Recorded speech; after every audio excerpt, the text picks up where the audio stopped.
Welcome to a Delco Nerd Network podcast. My name is Anthony Bergucci, and here with a few friends in the Delaware County area, we get in a basement and we talk about a certain topic. Today's topic is going to be Summer Games Fest, Xbox Showcase, and of course, the Starfield Direct. Here to discuss, as always, the triple threat, Chris Trio. Gooch, how are you today? I am doing swell. I feel like I had a bit planned, and it's just long gone. It's gone. I think it was Starfield related, but gotta admit, man, I am jazzed the fuck up. From I'm pretty Starfield. high, especially after the Starfield stuff, for sure. Yeah, I'm excited. I'm excited to get into that. But of course, before we start, a little housekeeping. Absolutely. If you're in tune with the socials at Delco Nerds, you can follow us on Twitter, Instagram, Facebook.com/Delco Nerd Network, or the Discord. You might have seen that I am doing a panel at the Too Many Games Convention in Oaks, Pennsylvania, at the Greater Philadelphia Convention Center on Saturday, June 24th at 5:15 p.m. Eastern Standard Time. I'm going to be talking about video game remakes, going to be pitching my idea for a remake I really want to see happen, and hopefully, if you're interested, you can come up and be a part of the discussion. Bring your remake ideas. Let's talk about them. I mean, we'd love to see you out there. It would be great to see it. Yes. It would be amazing if you guys could support us, support Gooch, go see his pretty face live and in person. Yeah. It's going to be a lot of fun. Sad I can't be there. But what time was it again? Give him one more time.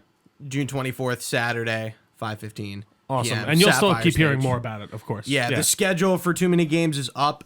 I forget what the app is called, but there's an app with like the full schedule, and you Sure. can kind of like make your own schedule, and it gives you notifications. And if you for follow them on stuff. Instagram too, I think it has like something in their quick links where it shows their whole panel schedule and Yeah, stuff like that yeah. too. I'm really looking forward to the panel. A lot of people have reached out with support to me, and that means the world. I'm like really excited about this. I think I said this last week. I'm like not, for some reason I'm like not nervous about it. I don't know why. Well, I think that's good. I mean, that means you're ready. You're gonna kill it. I'm not.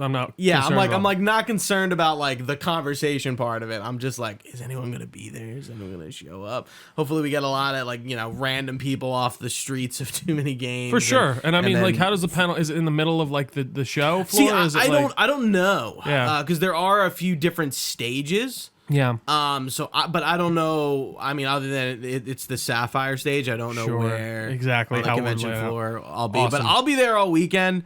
So if you're there and you see me, come say hi. Absolutely. Yeah. I mean, besides that, Trio, you won't be there because you're going away. Down course, the yeah. shore, going to Sea Isle. Yep. We hope you have a good time. Thank you, sir. Should be Yeah, good. it's gonna be a lot of fun. I'm excited. I'm in need of a vacay. I mean, we just had a podcast last week. For once in my life, recently, for once in my life, I don't have a lot of like Things to say that you've been doing. I'm on Clone Wars Season 2. Absolutely. I'm trying to clean up fucking games for I all like the games it. coming out. Yeah. I mean, the only new thing, we're both playing Amnesia the Bunker. Sure. Which that's has been a lot not- of fun. I've Yes, been really enjoying it. I'm excited to actually sit down and talk about it. Definitely. Some hiccups, technical wise, but yeah, I've been really enjoying Amnesia. Yeah. And yeah, I'm just like, I just need to like get games out of my fucking Purview, plate. yeah. Like 100% these games I'm trying to finish. Like I just have so much on it, like that I'm just like, dude, I can't. Like I need like 2 games gone for Final Fantasy 16 at the end of the month. But I think comes that's out really there. it. But still, that's like gonna be like an investment, a time sink. No, for sure. And then like the bunker, I know it's only like 5 to 6 hours, but like it just compounds. But I think that's also, it's 5 to 6 hours if you know exactly what you're doing. And like I feel like with what we're doing, we're kind of it's a lot about figuring out what you need to do and putting the pieces of the puzzle together. But man, I'm really enjoying Amnesia. What else? I've just been playing Tears of the Kingdom still, working my way through that. I was telling you, I don't know why I'm feeling a bit lost in it sometimes. I think I need to focus more on the main quest, not the main quests, but just quests in general. I've just been doing a lot of exploring, so I really need to get to the actual story side of it a little bit more. But I really do like the flashbacks, because I really did not touch those in the original one, Breath of the Wild. But so that's been really cool to actually get through. Other than that, not much, Gooch. Replaying Red Dead, that's a kind of classic. God, I fucking love that game. Other than that, How many times have you played it? it's probably going to be my 4th. why don't you try to get that 100%? So you know what I funny, mean? funny thing you're saying that. I've been really thinking hard about this playthrough, about like really trying to like get everything, get all of the things for everyone, the gifts for everyone, everything for the camp and everything. And the only thing that's really swaying me the other way, Gooch, is that fucking 3 hands of blackjack. It took me forever to do on that other playthrough for the one challenge. It feels like a bygone memory at this point, but it was like such an RNG. You just had to keep doing it event. and doing it, Yeah. And I don't know, there are certain challenges that kind of make me feel like I don't feel like doing that, and maybe just go back to my actual first playthrough that I have mostly done and maybe just finish it there. But give me Grand Theft Auto 6 and or whatever multiple other fucking games they're coming out with apparently the next year, according to that. What was it, like a data release or something? Or not a data release, but They had Rockstar had like a shareholders meeting. That was it, like an they update. mentioned there would be an influx of capital. That's right. into Rockstar, so that can only mean pretty much like one thing. they said something like a major influx of cash. So like, oh god, crazy stuff. But Gooch, should we get to it? Is there anything? Did you already say what you? Did you skip? Did I skip over you? Yeah. There was one thing I wanted to mention. Are you doing anything? I mean, we're kind of like in the beginning of summer. Are you doing anything else this summer besides that one trip? No, that's really my vacay. Okay. So and that's So really, aside from that, Yeah, it'll probably be weekend trips going here on and in there. the summer. Yeah. Not much. Just kind of, enjoying the summertime. I really didn't get the chance to set up a lot of vacays this year because I was job searching and kind of in a transitionary moment. Yeah, I'm so going, next year I'm hoping though. I'm going to the Brigantine at the end of July. Nice. We were there last year. Yeah, so I'm looking forward to that. I've never been there. It's cool. I mean, it's a very nice beach. There's not much to do there, like bars wise and stuff like that, which is fine. But like I don't really the care. beach itself was really cool, and the place we stayed out. I'm was super nice. like actually just looking to do like goose egg nothing. Yeah. Like, you remember Dave, right? To Guessing, of course. Yeah, he has a house down there. Yeah, his family. I know. Yeah, and then I don't remember the last time I talked to you about this, but I'm going to Iceland at the end of September. That is officially like 100% By yourself too, right? Yeah, by myself. I'm a little wanderlust. I like it. Yeah, it'll be fun. You'll have a good time. Little Death Stranding inspired vacation here. I like it. The only thing I don't have planned is what I'm doing day to day, but like I did my flight last week, my rental car, the hotels are done, so it's like kind of like I guess the heavy lifting. So Are you staying in one place the whole time? No, I'm staying in Reykjavik, and then I'm staying outside of Reykjavik for like 2 days, and then I'm going back. So I'm basically starting in Reykjavik, going out, and then going back to Reykjavik for like my last day or two. Okay. Oh, and how long is it? I'm gonna be there for 6 nights. Okay. Yeah. So You a think little that's over how a long's week. the flight? 6 hours. Really? That's Yeah. it? Yeah, but I go forward 5. Sure. So when I but come, no, still, so when I don't know come why home, I would have. My flight is like You're time 6 traveling 6 hours back. So right? it's I leave at 6 and I get Get back back at 8. yeah. So it was basically only 2 hours. Yeah. Yeah, but That's funny. Yeah, dude, I'm gonna be like whacked out when I come back. I have a feeling. Hopefully The transition back will actually, the back would probably. I've never be the gone worst. forward in time before. I've only gone back because if you go to the West Coast, Well, then you have to come back though again. right? But I never. It's still, I you never, don't feel like that really messed with you that much at all or anything like that? No, only when going to the places I felt like I feel like I'm like when I was in Zion last year. I never like adjusted the time. Sure. I was waking up at like 5 a.m. Yeah. That's yeah, rough. Yeah, but with this, it's the opposite. So I'm curious how I'm gonna be. But It'll be interesting to see. I'm really looking forward to that trip. I didn't. Not that I wanted to mention this to you about July. I hope July we can kind of like take it easy with some podcasts. Like I don't know what like, I don't else know we're like, going up. what's coming out. Aside from like maybe Final Fantasy, we'll review at some point. Yeah. I'm like Movies. because we've been doing a lot. There probably is like, going to be some other movies, but I mean, listen, we'll take it as it comes. I'm not really. Indiana Jones, right? Oppenheimer, Barbie.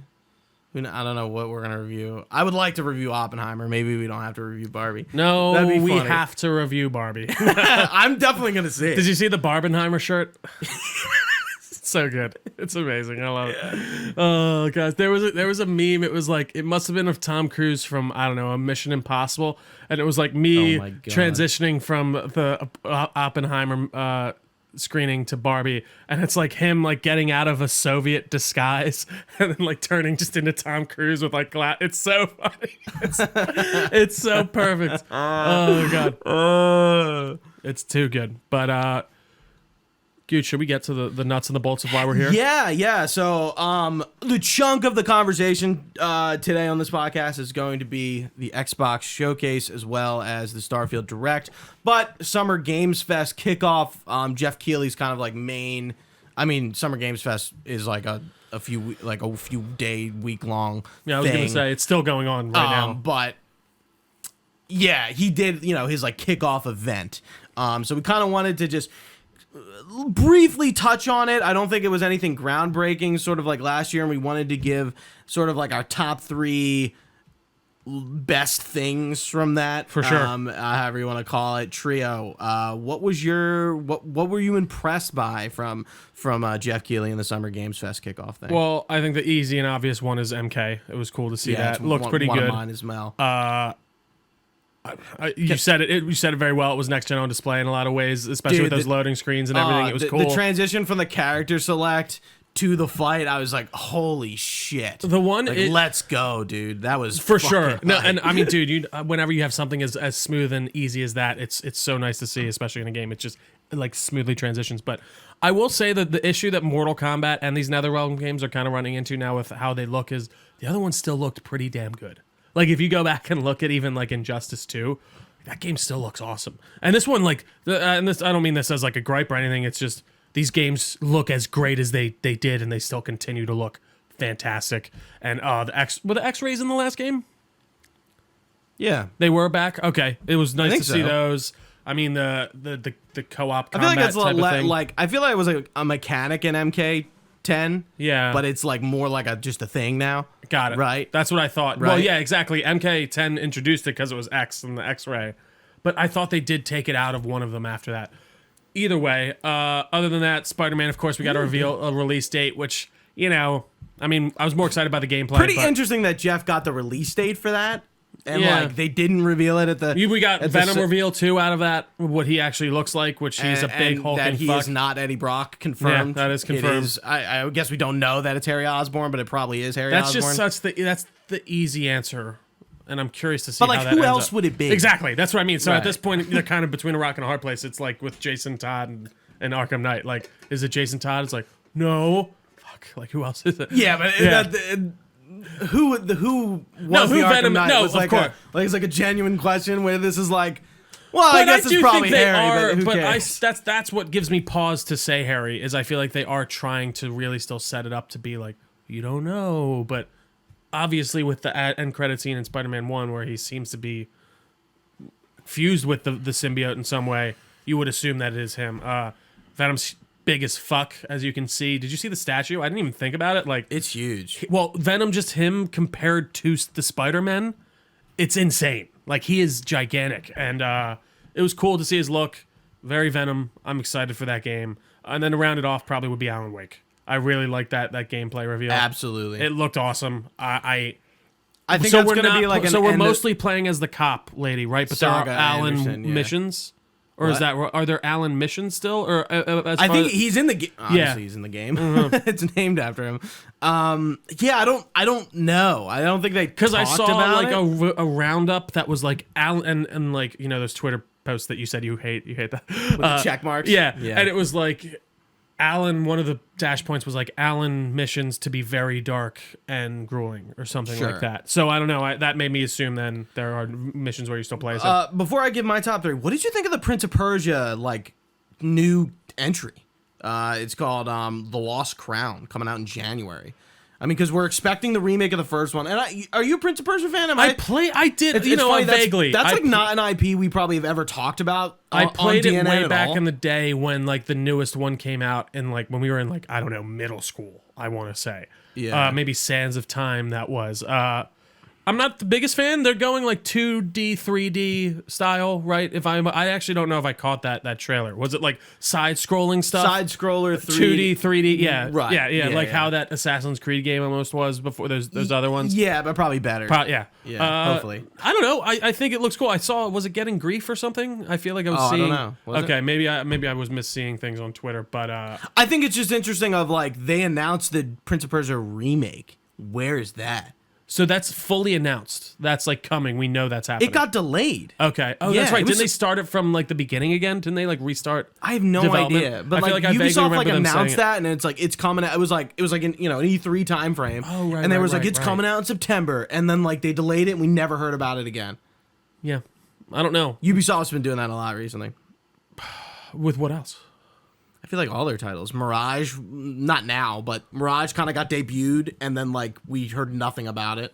Yeah, but I Beyond mean, I Good feel and like, Evil 2 is still out in the fucking ether. well, sure. I mean, that's been like forever, right? Yeah, long I don't know. time. With Mirage, that made sense. They announced that they took a year off. They took like a 6 or 8 months off, and then they showed us a full gameplay Very reveal and excited stuff. for that. I am too. That's so- going to be like a very cool, I think, review, especially for me as somebody Absolutely, who you'll be stepping back skipped into two of them. Yeah. for sure. So my top three. We ended the show with the Final Fantasy VII Rebirth. I guess not a launch trailer, some Game Fest trailer. We finally saw like a nice chunk of the game. So to give you a little bit of background, Please. Final Fantasy remake takes place within the city of Midgar, and that's only an 8-hour section of the original game. And then once you leave Midgar, the game opens up. There's a lot more locations. You're in the overworld, forest, cities, whatever. Right. So there's a lot more game now for Final Fantasy to cover in this second entry. And we did see a city called Junon, which we'll go to probably like towards the end. You cross the ocean and go to the other side of the continent. At one point, Sephiroth is in it. We see Chocobo Sam's Ranch, where you get the Chocobos for the first time, and the whole squad's riding around their Chocobos. It's going to be great. Chocobos. Yuffie, who is a playable character in the Intergrade DLC for PS5, is now a main party member or going to become one at some point. We don't really know when that's going to happen, but yeah, it looks good. It's cool to see like, Midgar going from this like slum scrapyard city to beautiful open forest and, like encountering monsters out in the open. It's funny because like it's like part 2 of a remake. That's what I was gonna say, And so, yeah. it's like almost like an entirely different kind of game, like atmosphere wise. So it's gonna be interesting to see what they do and how they improve the mechanics of already a very good game, like 3 years later. So it's been 3 years since that first part came out. Yeah. Are they labeled part 1 and part 2, or how is No, it's just literally Final Fantasy VII Rebirth. So they're all remake, rebirth, and I assume the third one will probably be called Reunion or something Oh, like so that. this isn't going to be the end of the like. No, there's one there's more. a third. Oh, interesting. Wow. All right. Wow. I mean, I played the demo for the first one. I wasn't too drawn in, but I mean, they apparently did a very amazing job. So Yeah, my second one was Banishers Ghosts of New Eden. We just got a new trailer for it. This is from Asobo. Don't Nod, the team who did Life is Strange. It's kind of like this like Pacific Northwest, like you play as this dude who has like his like partner is dead or something, his girlfriend is dead, and you're like on like you're investigating, and you can do like in the real world and the ghost world. Sure. I just think like the aesthetic is really cool, and I think this got debuted maybe last year around this time, and I was kind of like into it then, and I'm just like, hey man, I'm really into this like smaller title. And then I think my third one was Alan Wake or Mortal Kombat. You kind of took them, so I don't want to tread new path. Did you actually watch the Immortals of Avium gameplay? I didn't get the chance, so I need to do that. Yeah, I mean, I was definitely that's into your it. game. Yeah. Okay. That's your game. It's my bag, baby. Yeah, I like it. That's what I'm calling it All right. right here. All right. I mean, you know me. I was in from that first reveal. Right, that's what I mean. Yeah, you were- and they did show gameplay in that first one, Yeah, right? But and it this- wasn't like a full, of course. Yeah, and I think it's just walkthrough. like the gameplay from this is like kind of more of that. I see. But again, it's only coming out in July, so you don't really have to That wait. is wild. I wait keep that forgetting long. about that. All right, yeah, Yeah. cool, awesome. All right, let's talk Xbox Showcase Trio. Just the showcase, not the Starfield Direct. What did you think of what we saw? I want to call a little tricksy here, and I said it before we started the old showcase, and they said there was going to be no CGI trailers. And guess what? They technically were correct. But they did say there were going to be in-engine footage, which, to start us off, we got a really cool reveal with Fable. It was very awesome to get right into it with that. But Yeah, big butt. Yeah, big fucking butt. but we didn't really get. Don't paint this sunshine and rainbows. We don't get any gameplay. We're still right where we were before we saw the I trailers. agree. Like I think nothing. we get it. You guys understand the tone, and I think they do. I think that like the world definitely seems like Fable. Like I don't know. You please correct me if I'm wrong, but you were saying. Like it didn't really. It felt like that kind of comedy aspect maybe wasn't the same as they were going. Or the tone. I feel like the tone is definitely there, but the graphics. I feel like the actual world design, or just like the. Like how the Fable people looked cartoony, just kind of like World of Warcraft looks cartoony. Yeah, like, and I think we're just kind of like exiting that. They were definitely caricaturish, like in the way Dishonored does it. Like I feel like their bodies were very exaggerated. And I don't mind that we're kind of exiting that sort of like graphical style. Mm-hmm. I mean, the tone of the trailer was definitely there. Richard Ayoade, who is from the IT crowd, was like, I don't know if he's going to be. He's a funny, I assume he would be. I'm guessing he'll be in it. He's like, he was like a giant character. I imagine the protagonist is going to be, male or female. You'll get to choose your hero. But, there's a female featured in this one, which is fine. Yeah, that's right. It is fine. It's fine. All right, it's fine. Fucking, it's fine. But yeah, I was disappointed. 2024, but we just saw nothing. It's been 3 years since this game has been been revealed, right? Yeah, 2020. I think at this point we probably earned a little. It frightens me a tad that they aren't comfortable enough yet to show us some gameplay. Does it? Does right? I just needed to see some gameplay. No, I do too. But like, does it speak to anything to you that like they wouldn't show us? Like, does that scare you? Like, because for me, that kind of shows. That's like, why aren't you guys confident I feel like you're enough asking me and answering the question. Well, I'm answering it for myself, but then I'm asking you also. Like, do you think does it scare me? No, because we still don't know. Like, it's just kind of like Starfield. Like, even though Starfield got delayed a bunch, we didn't really see anything. Sure. Like, after this direct, if this thing got delayed again, I would be so fucking surprised.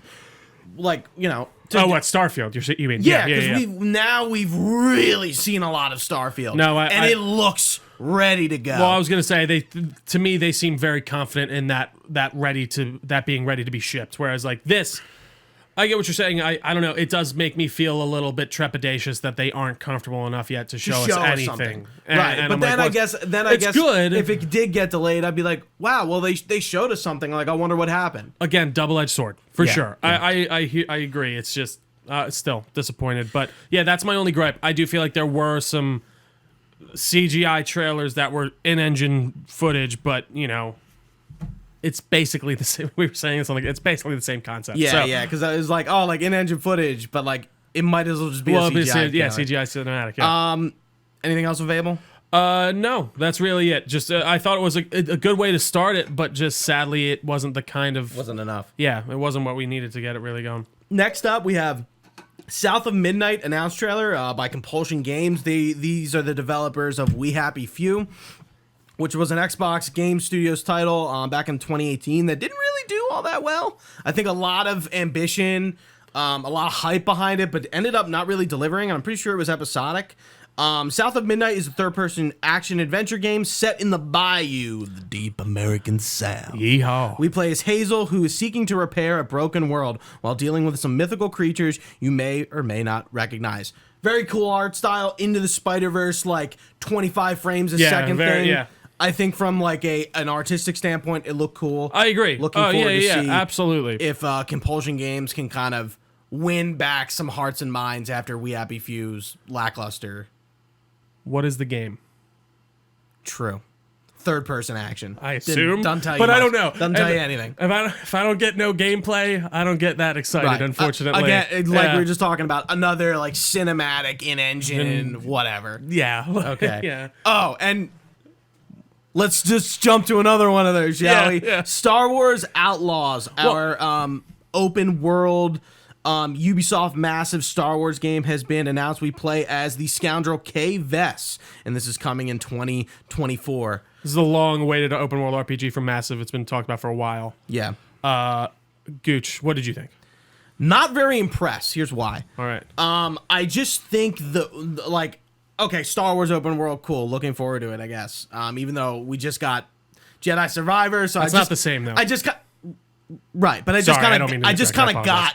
Sure, that. you feel like I get you. So I'm like, not really itching for a Star Wars game right now. But again, Fair. this is far off. That's so fair. No need to worry, right? Sure. But I, like from the dialogue from the trailer, I'm just kind of, it's like, okay, classic scoundrel smuggler character seeking freedom and wealth, and I'm just like, that doesn't, like, I that's like the Star Wars thing, right? I feel like I just don't, it's like, Is it?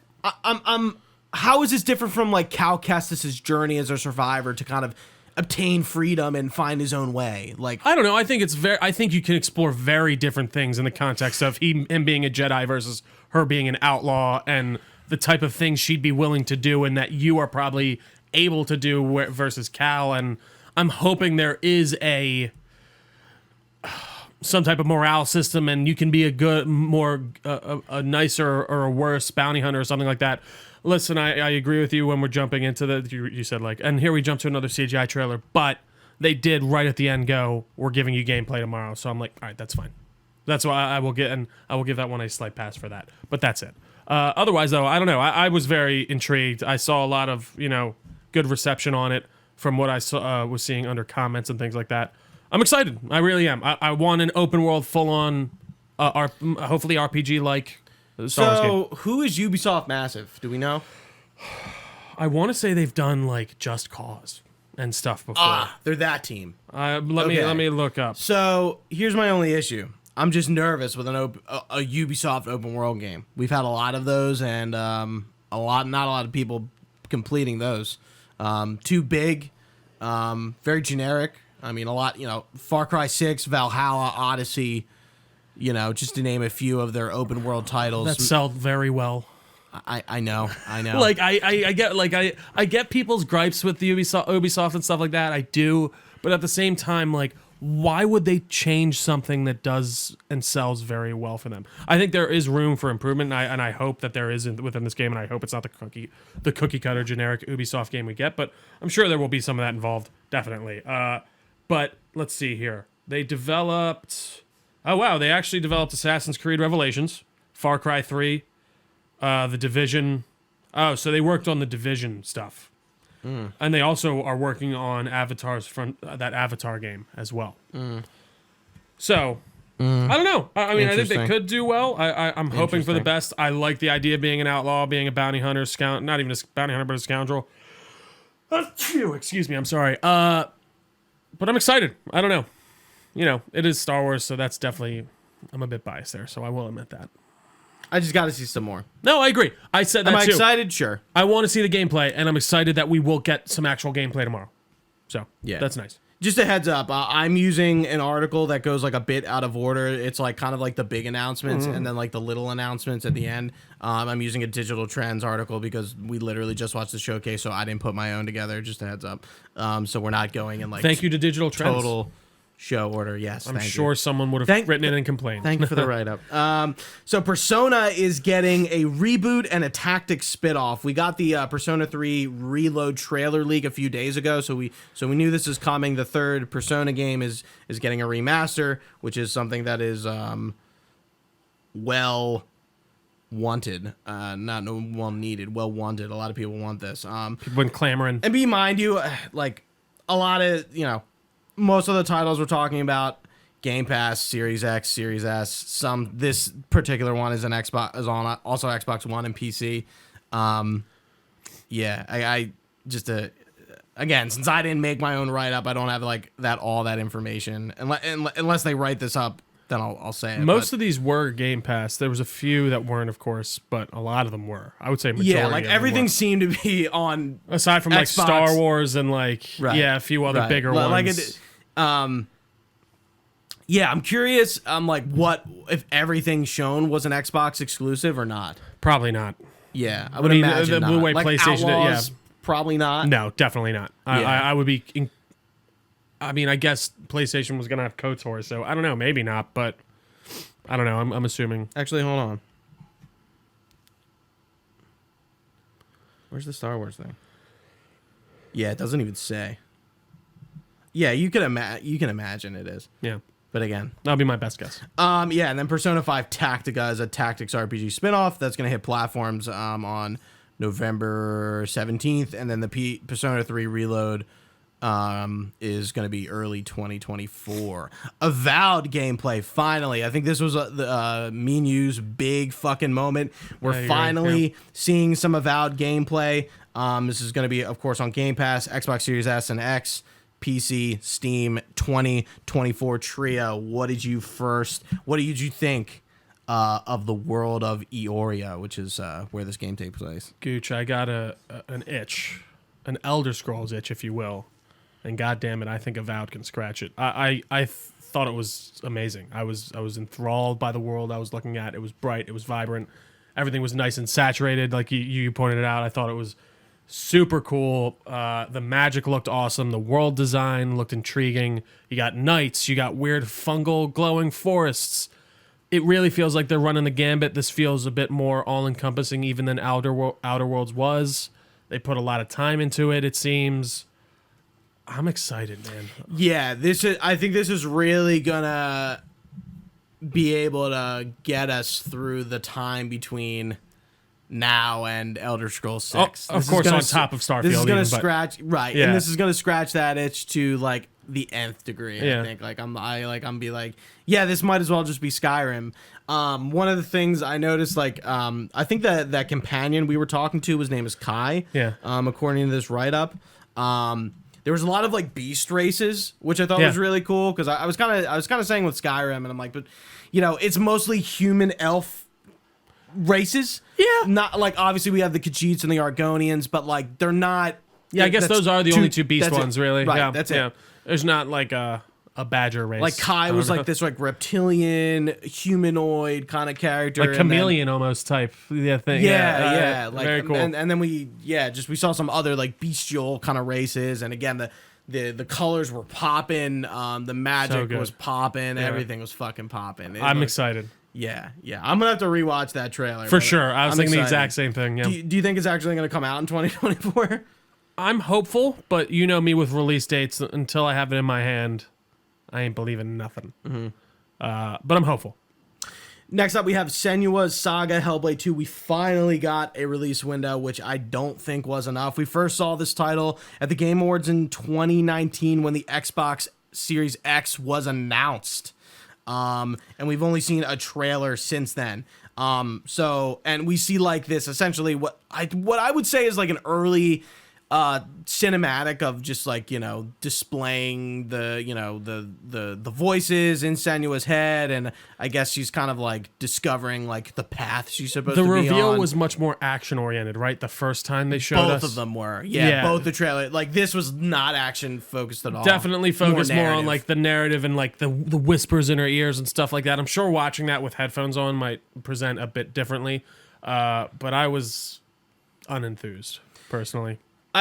I just don't understand why we don't have a date. This was the first game that was announced for this current generation. You told me 2019. I was like, what? We still don't have it. Yeah. Like it's just like, what the fuck? Yeah, we really don't know what's going on. I was just annoyed. That does not present well for whatever's going on over there. Just, I guess the window's good, but the first one was much smaller, right? This is going a lot more grandiose. This is going from like 5 to like 1,000. Was it?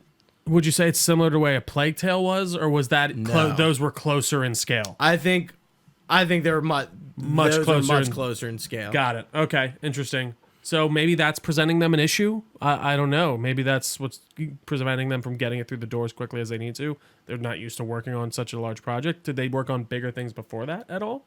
Or are they even not? I don't know. I don't know what. I know. What is Ninja Theory? Ninja Theory. I feel like they did not do like larger games before that, but I could be incorrect. Yeah, I don't know. There could be a myriad of things going on. The only thing they did before this was DMC Devil May Cry, the reboot that nobody liked. Really? Yeah. Do you remember that? I do. Yeah. It was like AAA, right? I would say. Hellblade was definitely a smaller scale title compared to that. Definitely. I mean, they had the IP power. Definitely. Interesting. Yeah.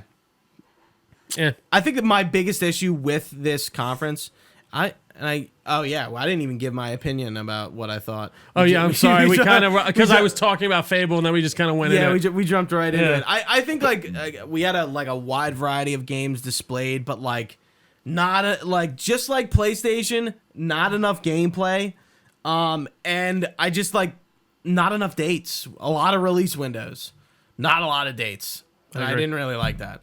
And especially with some games, I'm like, okay, I can understand with like Avowed, but like Hellblade, where's the fucking date, man? I agree. But like again, I know we always talk about the dates mean nothing. Games can Exactly. always get pushed back. So it's a double-edged sword like everything else. It really is. Next up, we have Forza Motorsport. Just Forza Motorsport. Releasing on October 10th. Probably not much to say. No. I liked Horizon. That's it. Moving on. Yeah. We did get a Starfield trailer. Very odd. In the middle of the showcase. It's not like it should have been the last thing, and then we should have transitioned Truly, into the direct. I think it felt like something they were like, well, what if people don't stick around for the Starfield Direct? It's like, well, put the announce the date in the middle of this, so at least they get that. Yeah, remember. I don't know. I mean, it was a great trailer. It tickled my fancy. And I was excited. They transitioned right into the direct, the Starfield Direct. No, it didn't. Like seamlessly. Not from that trailer. No. I mean, at the end. Oh, yeah, for sure. It's not like it's like go over to this stream to watch it. I know. Like it just went right into it. It was just weird how it was like in the middle of the showcase. Then we had like 20 or so more minutes of other stuff, and then we went into the Starfield one. Like I feel like you almost should have started the Starfield Direct off with that trailer, but I digress. Next up, we have Cyberpunk 2077 Phantom Liberty, which is coming September 26th. Idris Elba is going to be obviously starring in this alongside returning actor Keanu Reeves. An enthused Keanu Reeves. God, I love seeing him on. He's talking so much with his hands. Yeah. Let's play Cyberpunk, the game I've definitely played. Are you excited to jump back into Night City? I'm really excited, man. I started another playthrough like a little bit ago. I didn't really get all the way through. I still have my main V playthrough with female V, which I really liked, and I just love to jump back in, man. I hope it's what the game needs in the way of choice and consequence, and I just want it to matter a bit more in the end. I think that the main campaign does it well with that, but it's much more well done, especially in that first part of the campaign when you go into the you go to get the droid from the fucked up dudes. Maelstrom. Yeah, the Maelstrom. And you have a lot of choice about how you go about things. And I would like to, that's the end of that. And I would like to see more of that within the Phantom Liberty. Yeah, I'm really looking forward to the story. It's more focused on the new United States of America and Militech, which is something we really don't explore much at all in Cyberpunk 2077. I think Idris Elba is like an agent of Militech or something like that. Oh, I thought he was an NUSA agent. Okay. I could be wrong, but I thought that's what it was. Are they one and the same thing? I thought Militech. Oh, maybe they are. You might be correct. Yeah. You might be correct. I don't know.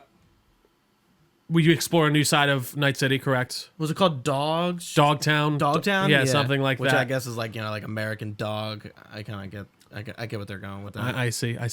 The president of the NUSA has crash landed in Dogtown, and you are being sent in to retrieve her. Yeah. And for a cure for V's mind being taken over by Mr. Silverhand. Yeah, so one of the things we were talking about, it's like, okay, like where exactly in the story does this slot? Yeah. It looks like it probably. I feel like right before the end, it seems, because V's accepted they're gonna die. Right. So it seems like to me it's almost right before you kind of finish off everything. But I assume you can kind of play it whenever within the campaign at a certain level.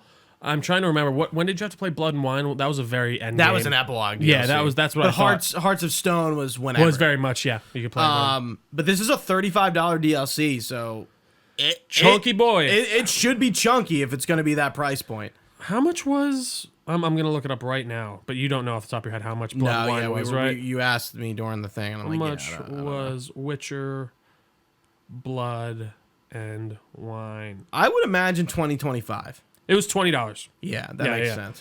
So that makes. I mean, that was a lot. There was a lot going on in that it's been DLC. A lot since I played that. It's a good one. Sorry, I've been Gooch to see me. I've been sneezing all day. I don't know what it is. I get an Nasonex. I got to pick. I'm actually gonna pick more up on the way home. I lost my train of thought. Cyberpunk. We're talking about the size of Blood and Wine. Right. That was like a meaty DLC. like at least probably 20 hours. Yeah. At the very least. So Yeah. I'm thinking that's right. Yeah. Let's do the entire rest of the podcast in our Keanu voice. Yeah. But it's interesting to see. $35 is a lot of money. I love Cyberpunk a lot, and I'm excited. Absolutely. Yeah. In Exile reveals Clockwork Revolution, a time travel RPG. This In Exile is the developer behind Wasteland 3.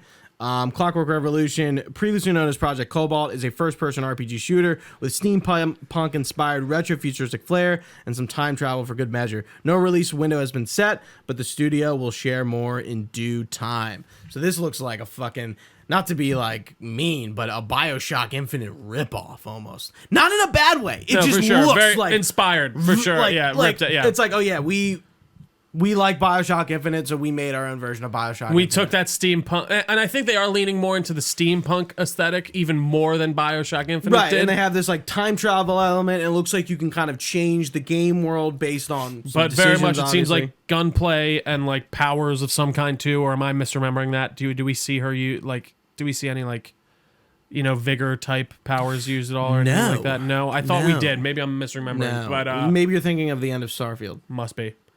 Right. Which we'll talk about. Which we'll get into. But yeah, man, I'm excited. It looks great. It really does. It looks very interesting. There seems to be like that time travel element affects how the world turns out and the world changes with how you affect it. So that's always an interesting mechanic when done well. And I'm hoping it's done well. So Next up, we have, this is the last big announcement, and then I'll talk about some other smaller titles that we saw. There's a new Xbox Series X model launching in September. Not only did the head of Xbox Game Studios, Phil Spencer, pop by at the end of the showcase to mention the Xbox supply being more. Injecting more Xbox Series X's into the wild, but there's a new Series S model. It'll come in carbon black to match the Series X and will come with a 1 terabyte SSD of storage up from the half a terabyte or 500 gigs of storage. This is going to hit shelves on September 1st for $349 MSRP. Trio, what do you think? We're getting a new Xbox SKU. It's not I kind of thought it was going to be like an S Pro. Sure. It's a new S. It looks like we're going to be eliminating the old version of the S, and we're which getting makes a sense. better version. Yeah. No, I mean, that tells me the Series S is selling well, in my opinion. That means I would agree. they must have a reason to keep producing a new version, especially like beyond just And completing. like it's not like we're getting an S and an X. We're just getting. We're just getting So, no, I love it, man. That's really cool. I mean, it just shows that they're doing well, I would assume, unless they just are just getting pestered for it so much that they just are like, all right, we'll do it. I'm probably gonna buy an SSD card for my Xbox. Yeah, soon. I have one. You have a terabyte, right? Yes. You can get like a 500. Yeah, one they now. made bigger ones. Yeah, well, a smaller one too. I think you can buy like a 500 gigabyte one. Yeah, why would you want to do that? I agree. I don't know. I mean, And I haven't really had, since I got it, I haven't really had a storage issue. and I mean, with the storage, we get a terabyte with the Xbox, but that's really like 750. the gigs or PlayStation is whatever. actually where I feel like I'm running into more issues. Yeah, I My buy internal drive, like Final Fantasy VII Remake, is like so fucking big. I feel like some of those some of those PlayStation first party titles are fucking chunky. Yeah. No, dude. I mean, Yeah. God of War is 96 gigabytes or something like that. I think Ragnarok. A lot of these games are getting the big chunky boys. Red Dead's 121 gigabytes on my fucking hard drive or something like that. I don't understand it. So we'll see. I'd love to see storage even more approved upon, but So let's jump through some smaller ones. smaller titles. 33 Immortals from Thunder Lotus promises a 33 multiplayer co-op action in 2024. That was like the Transistor Bastion isometric style game, and 33 people in like a co-op session. That's pretty interesting. Just from like a system Concepts, perspective, looks pretty cool. Payday 3 is releasing on September 21st, 2023, and it'll be available day one on Xbox Game Pass. I'll play that on there. We were kind of talking about how, Yeah. like, Payday 2 is hot, and it makes sense. It would get a sequel. I'm for sure. I'm hoping some of our friends get it, and some of the people I game with get it, so I can like. It's like one of those games. It's like, well, I want to get it if my friends get it. Absolutely. Right. I don't want to get it alone. And I will say that being a game like those games are perfect for Game Pass, in my opinion, where you can just kind of hop in. Like, I would definitely think not even Redfall though, even though it's like a similar type of game. I tried playing that for 10 minutes, and I stopped because it just. What a shame. It's so sad. And just, I was saying this to Gooch earlier, but it just left Arcane a shell of its former self, too. So, anywho. Sea of Thieves will be crossing over with The Legend of Monkey Island on July 20th. And, like, again, we're like, perfect crossover, but. Yeah, perfect crossover, but it's crazy. Sea of Thieves is still, like, kicking. Like, they're still releasing content. People must love it still. They must just be playing it. Right. And, I mean, we'll talk about that even with another game coming up where you were like, who cares about this one? But I must see a reason.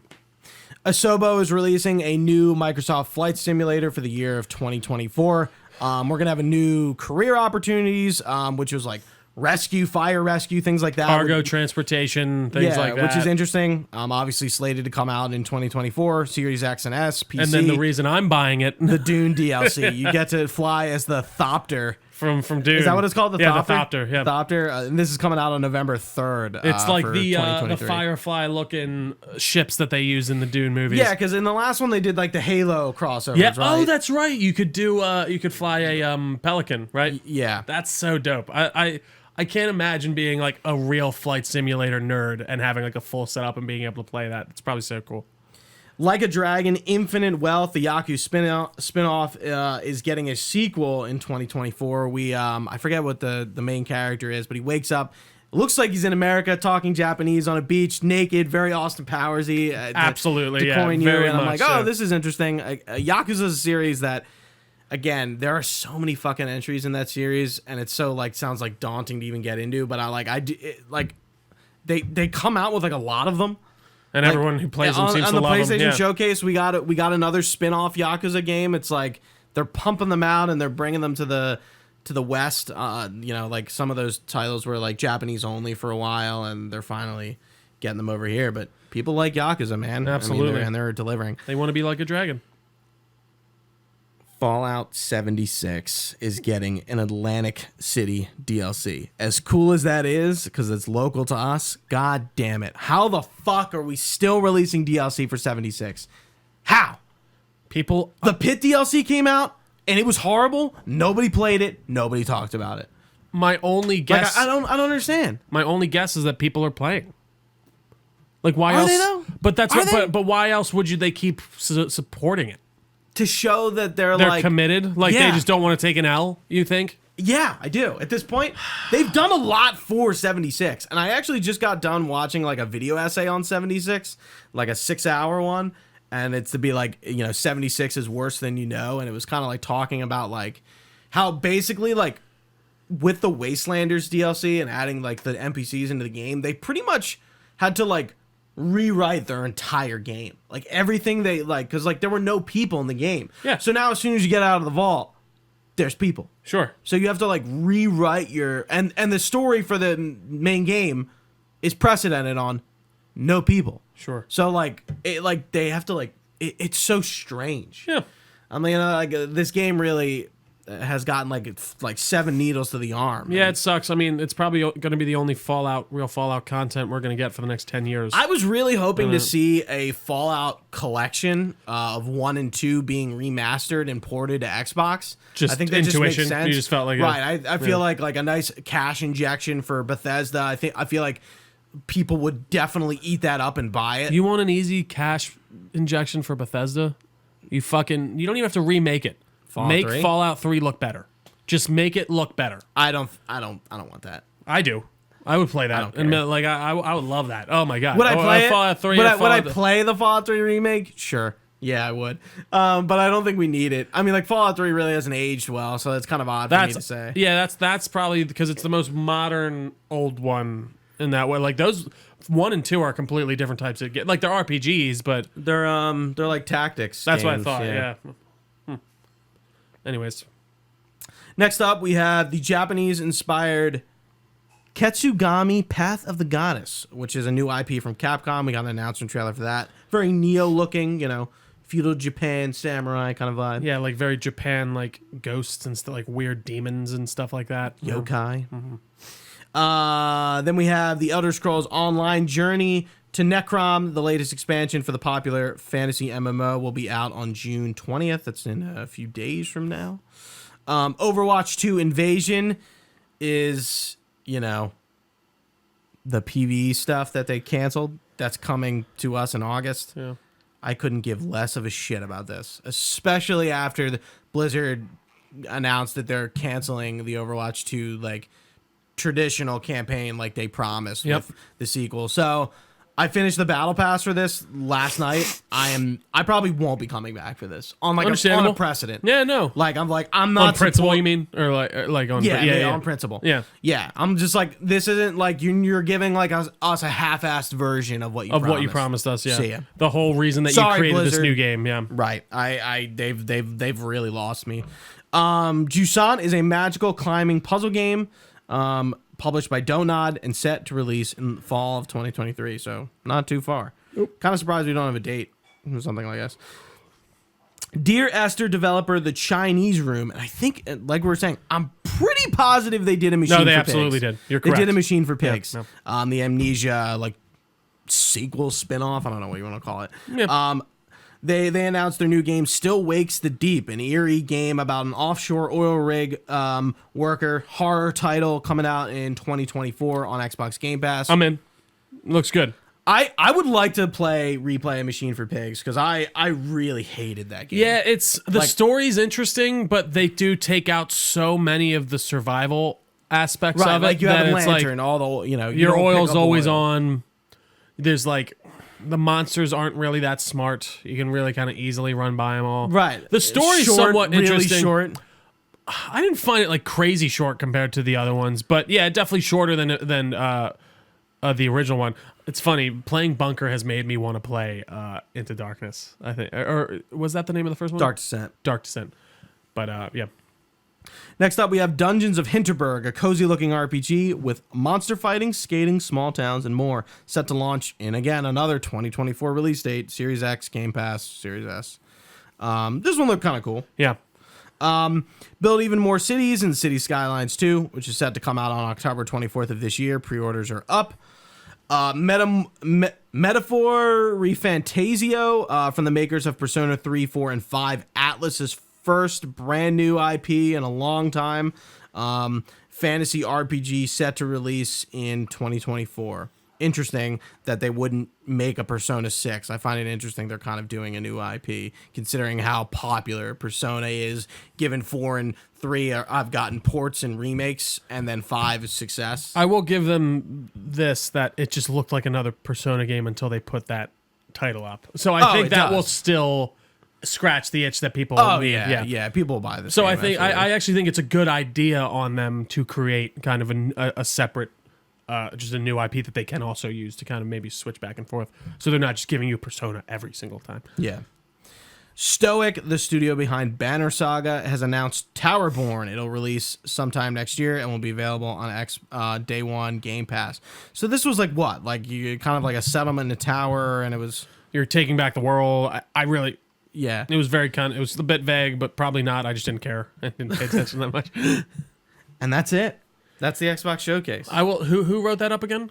Digital Trends. I liked that breakup, actually. I kind of liked going through all the big stuff and then just shotgunning the who cares. The who cares. Really quick, before we get into it, can I go blow my nose really quick? Sure. Thank you. I just don't want to be sniffing in everyone's ear. Yeah, so let me I'll rattle some shit off. It's funny. I think I like the PlayStation Showcase more than I did the Xbox Showcase. But they were almost identical in terms of what they were. Just a vast swath of titles, right? A lot of your first parties that you're expecting, Starfield, Avowed, Fable, and then your weird ones, Persona, or your everything else, Persona, City Skylines, Microsoft Simulator, Forza. We just got everything. And like PlayStation did the exact same thing, except they didn't have like the first party killers. Like we didn't see Factions. We didn't see the new Uncharted. We didn't see, new Sony. There wasn't anything new crazy. Yeah. Right. We didn't see that new Sony IP that like what's coming next for PS5, right? We just didn't get that. But like I've been saying about Xbox for like a year or two, like there's the deck and the hand. The hand was played with Redfall, and it was horrible. Yes. The bluff was called. They lost all their money. They put a lot. I'm getting lost. They doubled down. I'm getting lost in these card. They lost. They doubled down. They played the hand, and fuck, man, they did not have the royal flush they needed. Yeah. So God, they got to come back and earn some money, and then come back to the table, and hopefully. They take Fable out of the deck and Starfield out of the deck, and it's in their hand, and they're ready to play poker again. I thought and win. everything was in. Where's the deck coming from? The deck is just like I thought they were waiting to play their hand. This isn't even in their hand yet. Well, Starfield's in the hand. Okay. We're coming back. I thought in that's September. the cards you're playing. We're coming back to the casino in September. We're gonna come back goodness. to the blackjack table. We're gonna double down again. Yeah. But I will. Penza, a friend of the show in the chat, did say, he said, I think I liked Xbox new bigger titles better, and I think I would actually agree. Yeah, exactly. I don't know. I don't. I'm a bit stuck in the middle. I definitely think I had a bit more fun with this one because it was nice to see things like Avowed and things we have been promised, and I was a bit underwhelmed by Fable, unfortunately. But Starfield really kind of ties it together. Starfield really did kind of tie it together. Yeah. And we're not going to talk about this in any particular order. Like, no. Just the kind of whole thing. We got a lot of Starfield information. A lot. I mean, they ran down customization, environments, story, basically all the big things. Ship combat, ship customization. I mean, they literally covered, I think, everything they possibly could have in this. And just talking about that trailer that we kind of did skim over in the Xbox showcase, I immediately, one of the things I noticed and which was consistently shown through the gameplay they showed, I'm like, wow, this gameplay looks faster. And I noticed it instantaneously compared to that other trailer that we got like a year and probably a year ago. Yeah. I'm like, yeah, this gameplay looks a lot especially better. With the boost. They did something. Something here is working. I think they gave us more to actually we just got a quick glimpse of it that last time, and it was nice to see the jetpack really involved and stuff like that. Even in that trailer from the showcase, not the direct. Sure. It was quick. For sure. But for some reason, I'm just like, that looks smoother. Definitely. We didn't get the FPS. I'm curious. I haven't been on Twitter, and I'm gonna go through Twitter right now just to see if like Xbox, they announced like, but see, I feel like as of now, it's until they announce that it's not going to be playable in 60 frames per second, I'm assuming that it is. So if they don't say anything until release, see, you know what's funny? I am not assuming it's 60 FPS. Okay, because that's where I'm at for all next gen games now. Until they tell me otherwise, I'm going to assume that your game can be played. Because I was looking. Because I mean, like, think about. And I said like once. I was like, doesn't look like 60 FPS. I felt like the gunplay definitely did. Like I will give it to you about the ship stuff, but when they were on the ground, it felt like 60 frames per second. But okay, I think it is more of the precedent now for developers to tell you when there's not going to be a 60 frames per second mode versus when there is. Because, I mean, think back to, Plague Tale and Gotham Knights. They both had to announce, no, these aren't going to be playable in 60 frames per second. So until they say that, I'm still erring on the side that this will be playable in that. But we'll see. I don't know. Taking what we can from that Todd Howard interview when he did with Lex Friedman, he was kind of iffy on it, so I understand why people are a bit skeptical. I'm curious at this point what they're waiting for. But again, I think they aren't. The precedent here is to tell me when it's not going to be that. Like I said, with Gotham Knights, Sure. with Plague Tale, they told us when it wasn't going to happen, not when it was. So True. We'll see. That's what I'm operating on at the moment. So yeah, where do we even fucking start, man? Let's just get right into it with the environments and just the exploration. I gotta say, I was a bit thrown off when I heard 1,001 Planets. I'm like, how can this be fun? How can this be interesting? There seems to be a lot of generative AI with the planets that you go to. It's not going to be the same all the time. They even said that you and one person will go to the same planet and run into two different stories, which I like, and I think that's interesting, and I think it could be good, and I think that allows them to focus more on those major settlements and make them even more intricate and interesting and lively and realistic and just feel lived in. So I'm excited, man. What do you feel about the exploration portion? I mean, it seems exactly what I thought it was from the beginning. Sure. Like, I don't think anything like I'm excited. It does feel overwhelming. I gotta admit, like hearing 1,000 planets, I'm like, oh my god, like what? But I did like how they were talking about planet exploration, and Todd was kind of being like, you know, you can travel to the planets that are closer to you, but like, you know, once you're getting like over a certain like light year or distance, it's like you can't necessarily just travel to that planet right away, which I like. I like how they're kind of limiting you on where you can go from the beginning. Yeah. I think like being like, oh, you can come out of the intro and go anywhere you want is sometimes not a good thing. No, for sure. Because I think it just like opens you up to just do anything, and it's instantly overwhelming. For sure. So I like that they're kind of being like, yeah, you have to earn, you know, there's a lock, and you have to earn the key to open the lock to like go to farther The warp planets and drives, probably upgrading more difficult planets and stuff like that. For sure. But I am looking forward to the exploration. I almost still just don't know really what to expect from these planets. Like, am I going to go to like 7 in a row and they're going to be barren wastelands of just minerals?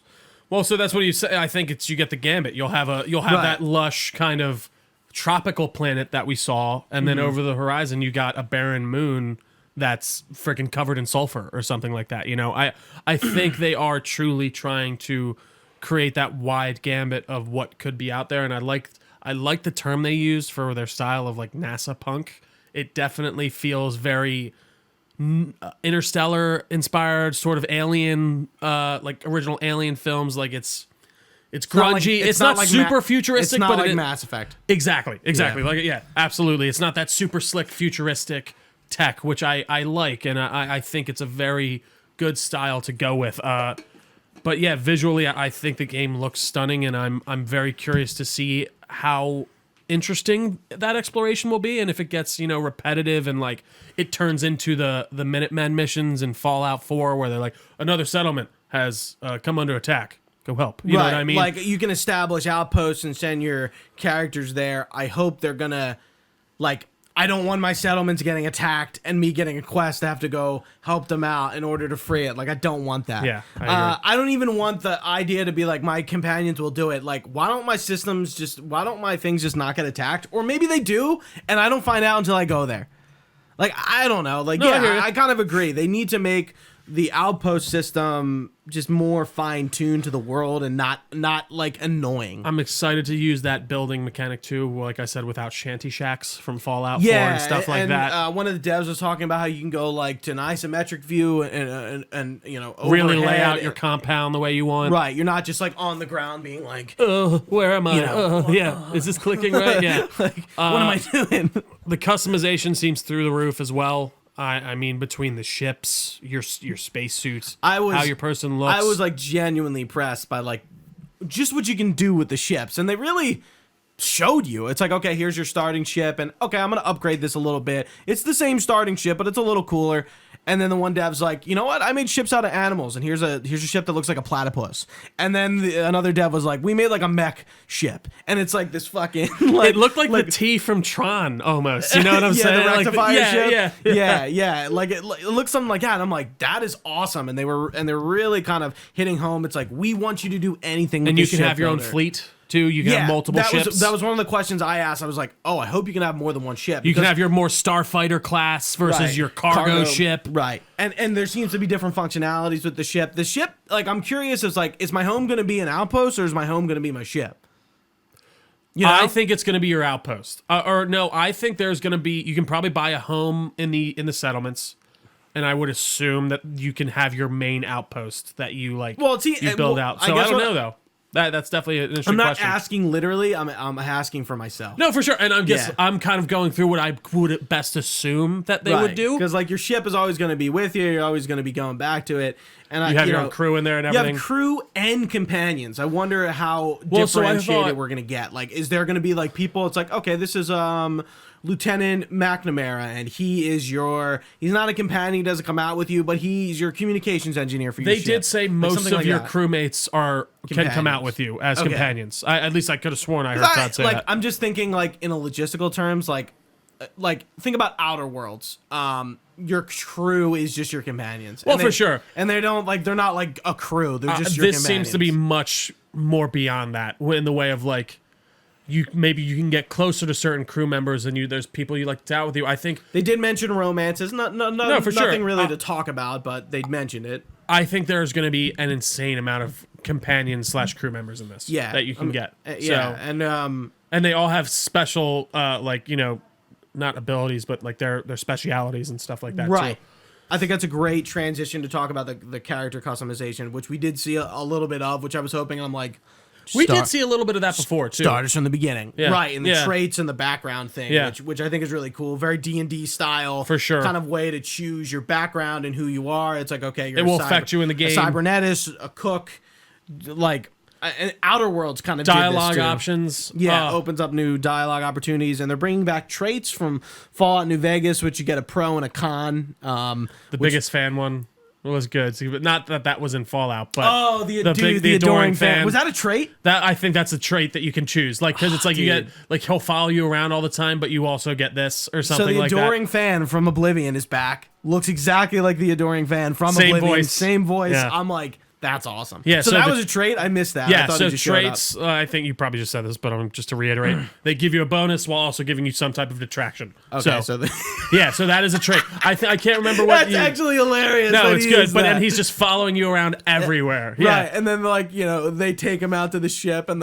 he puts him on a cliff. That was so funny. He's like, you can take care of it in some other ways. Yeah. Yeah. There were some actually genuinely like funny moments in this that it just like were that sandwich moment with the one girl was kind of funny too. It's like just some just some chuckles. Yeah, she was talking about how when you felt very natural. When you encounter ships and stuff, you can be a pirate and you can board them and board the ships, destroy steal them, it. take it over, steal their stuff.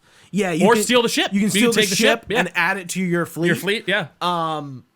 I was mentioning because you go to a planet and they scan you. I'm like, oh, they're scanning for like stolen goods. And that's when you're going back to New Atlantis, the main colony. So that seems very cool and interesting. Yeah. I'm assuming to get past those scans and stuff, you would need a certain type of ship, like a component or something like that. Yeah, maybe it's hide stolen goods. Gooch, I'm so excited. That was a visceral and guttural. I cannot wait. Yeah. It really did. I was grinning ear to ear most of this time. But the ship customization, color wise, all that stuff, you can make whatever you want. Yeah, and they were showing gameplay of like different kind of combat or what's the word I'm looking for? Yeah, combat, but gameplay styles. Yes. Stealth. You could put silencers on guns. You can just punch people. You can punch people. There's melee weapons. There's big guns, small guns. It's energy weapons. Yeah, ballistic weapons. Which is like, okay, if you're in G-force, if you're in Zero space G, and there's 0G, like a ballistics weapon will push you back, but the energy weapons won't. And then there's like this high caliber energy weapon that sort of like, I guess, a combo. Oh, so they're kind of like ballistics. No, so they're like mini railguns. It's magnet. So that's what a railgun is, like the magnetic shoot. Yeah. So but it's like very tiny little BBs. It's and then crazy. they showed this like minigun thing. We saw some snipers. It just seems like they're really fleshing out every gameplay style, because I feel like between Oblivion, Fallout 3, and New Vegas, and 4, and Skyrim, like not every play style was like the way to go. Like energy weapons in Fallout 4 in certain games, it's like it was a while until you actually found a laser pistol to use. Well, that really in Fallout 4? Or maybe I'm just talking about Fallout 3. Sure. Maybe not Fallout Definitely 4. Fallout. I would agree Fallout 3. Yeah, like Fallout 3, it's like, okay, like I'm going to spec into energy weapons. Well, like you're fucked if you can't find an energy gun. Yeah, exactly. But it looks like, yeah, I mean, I don't really necessarily know how Starfield's going to play out, but it just looks like all the gameplay styles are viable. Especially Definitely. stealth, which I think like in Skyrim could have been hit or miss, and same with like Fallout. Really, I feel like Skyrim's the stealth game that everyone's a sneaky archer. You know what I mean? I'm not. I'm sorry. Yeah. Did you play stealth in Fallout? No, not really. Okay. I did See, actually. but I feel like campaign. stealth in Fallout was really not an option. Like it was almost because like I did end up making stealth. I mean, it was an option. You know, it was the same as Oblivion. You'd sneak through and you just shoot everyone. Yeah, and I don't just, know. You know, Maybe I think it just didn't ring to me. Sure. No, that would be especially fair. in Fallout. I Like, I was agree. doing it in Well, Skyrim. same thing. Like with Skyrim, I felt much more like I was. You know, I'd always love to be the rogue, sneaky stealth guy with the bow and arrow. So, and you know, you'd shoot someone and they'd be like, "Who goes there?" Okay, and then like with my favorite is that animation with the guy who gets like shot in the head and it's like just gory and terrible. He's like, "Who goes there?" And I guess it was nothing. I fought in Minecraft. I'm more facing than you. Oh God. Get these man BAFTA. There's an Oblivion. There's an Oblivion soundboard for you. Amazing. But yeah, the ship customization, great. Traversing, seeing the settlements was really cool. Just the wide breadth of where you're gonna be going. You're going to Mars. You don't hear much about Earth. I feel like it's too much. In what way? Let's recreate Earth. No, but I mean, To it's go like explore. No, like I think that's like that. All right, we can't. No, do I Earth. know. I'm just curious. You knew like, everything else. Well, about I'm Earth. curious what the lore reason Right, is. Like right. why we haven't heard much about it. Like what year is this supposed to be again? Do we know? I'm assuming they tell us, but I don't off the top of our head, it's far flung future. So 2023s. yeah, and they haven't found any intelligent life. They found aliens, of course, but like they're like space animals, like they were talking about. Right. A lot of that design was really cool. Yeah, they were pretty hitting.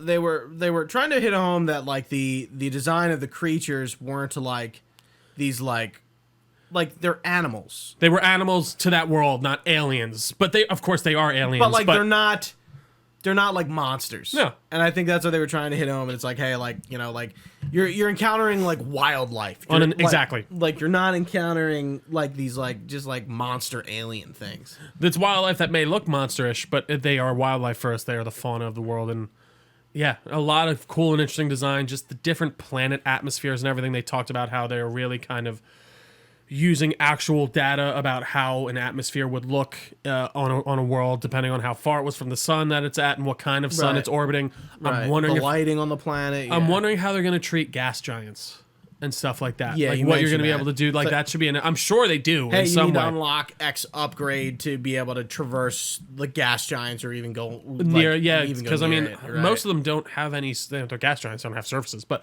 I can't remember the one here. Is it Venus or one of them here? They talk maybe Jupiter. Is Jupiter? I think it might be, but they theorize about what the surface might look on it. There's been like sketches of it, and it's kind of wild. But yeah, man, I'm excited for that. And you know, character customization is gonna look great. Character building. We talked about what else are we missing here? The customization. No, it just didn't any like. So let's talk about the cities. We did see Yeah. New Atlantis, where it looks like Constellation is based, and that's going to be your main faction of the story. And you get a lot of companions from it. Barrett, Sarah Morgan, I think is one of them. Yeah. A few other people, and we were talking during the showcase, and I was like, reminds me of Inquisition. A lot of people with different backgrounds and pasts who have come together to kind of join this group. I love in video games like the archaeological like exploration like groups, like treasure hunter because almost, usually yeah. not treasure hunters but like explorers, Sure. like are like finding new like yeah maybe treasure hunters in the not doing it for riches but doing it for the knowledge kind of thing. I always liked groups like that in games, and I think this is like pretty much Constellation is pretty much that. I agree. Like, you know, the one of the devs was talking, it's like, yeah, like Constellation is kind of like a big like myth and legend. Some people don't even know they exist anymore, but they're the reason why humanity went to the stars, right? Originally. But these people, these spacefaring wanderlusts are still out there doing exactly that. And it's funny because I wasn't expecting them to be that small of a group. I like the way it's that they not went like for a a gigantic organization. Yeah, Right. Not like the Alliance from Mass Effect No. or even the Andromeda Initiative from Mass Effect. Yeah. It's this tight knit group of people who are trying to just search for knowledge and explore. It's Yeah, cool. I like dude, that a lot. I'm getting excited just talking Yeah, about it. no, it's great. It's great stuff. It's a very I was gonna cool say concept. something. So it looks like they've come across some sort of like alien artifacts that are actually going to lead to alien life.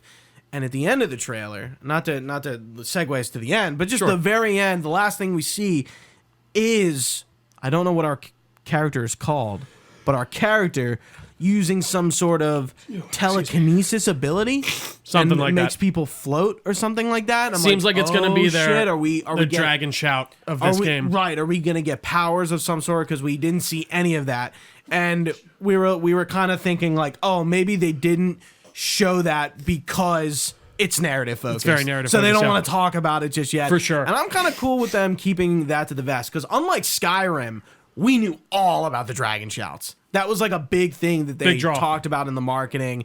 It's Definitely. like, hey, you have the Thume and you can like launch people off cliffs and you have fire breaths. Frus Roda. Are you kidding me? Like, it was right. That You was it. see it in the trailer. Yeah. Yeah. So it's interesting to see them take a different marketing perspective about it. Yeah, they really have not. You know, they've given us bits and pieces here, but the main story they've kept, like you said, very close to the vest. Yeah, we still don't know a lot, and I'm okay with that. Fine with it. I've officially seen enough of Starfield To be the point confident, where yeah. I'm like, they're confident, I'm confident, and I know what Starfield is. Let's get out there and explore, Gooch. I want to fucking check out some rocks and some different weird beach planets. Some of those planets look so cool. So let me see if I can go find the pre-order stuff really quickly because they had a few collectors or a collector's edition, right? So the biggest one has like a carrying case, kind of like a Pip-Boy, but like a watch. It's the Constellation And I'm watch, just like, which is oh like my your kind of God. heads-up display for the game. Let me go. Does Starfield have a With Twitter? a really cool, display case as well. We got a headset reveal as well as a just keep talking. as bro. well as a controller, which we did get leaked out like a week or two before, but they look fucking fantastic. Other than that, I can't really remember. Was there anything else? God damn it! Buy them one more time. I'm going to their site. They I didn't have don't. it on Really, I Twitter. can't think of anything else. I think it's the controller. It's the one edition with the watch and. Okay. Here we go. right. Here we go. Hold on. I got this. Yep. I got it. All right. Pre-order bonuses, Constellation Edition, early access details. Okay. So, the game launches on September 6th, and you can play it on Game Pass. So the pre-order stuff is an old Mars skin pack, a laser cutter, deep mining helmet, and deep mining pack. That's your pre-orders. All Starfield editions and early access details. Starfield early access kicks off up to 5 days before launch. Actual playtime depends on purchase date and will be subject to possible outages and application time zone differences. So I guess if the okay. Okay, so we have Starfield Standard Edition base game. Nothing fancy there. Starfield Premium Edition. This is a digital version of the game. We get it comes with the Shattered Space story expansion, which it says upon release. So we're getting DLC for this. Right upon release. I'm assuming it's No. no. Oh, it's saying you're getting a DLC pack that will be coming down. It says Shattered Space story expansion, and then in quotes upon release. So I guess it's like a side story expand. I'm assuming it's probably something like an extra quest line. Your mic is bugging the shit out of me. Oh, I'm so sorry. I didn't even know. I'm assuming it's like a quest line. Is it that, or is it like big DLC? What do you think? I doubt they're releasing a full DLC with this game when it releases. No. I mean, just like you have access to it whenever it comes out. Oh, because you see, the way that reads to me is that it's saying it is given to you, the DLC is given to you upon release. So my assumption... Okay. I have information. Right. Shattered Space is the first story expansion. Okay. So you will get that when it comes out. Correct. I see. Okay. The premium digital edition. Okay, so we also get the Constellation skin pack, digital art book, and soundtrack. The premium upgrade is what differently?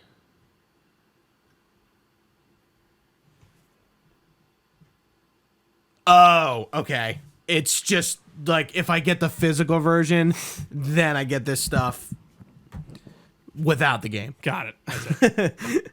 And then this is the premium physical upgrade. Oh, Jesus Christ.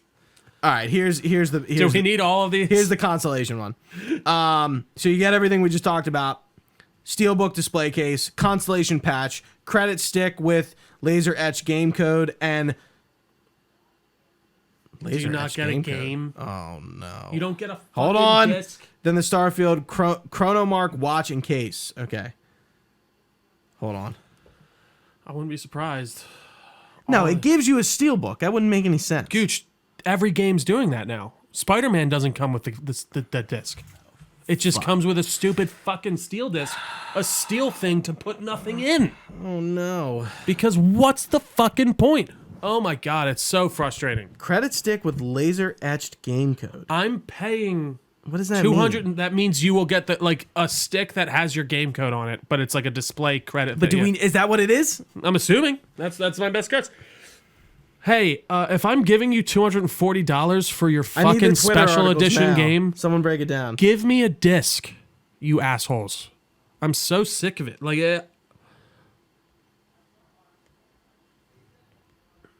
God damn it. Yeah, I will see. It'll come out.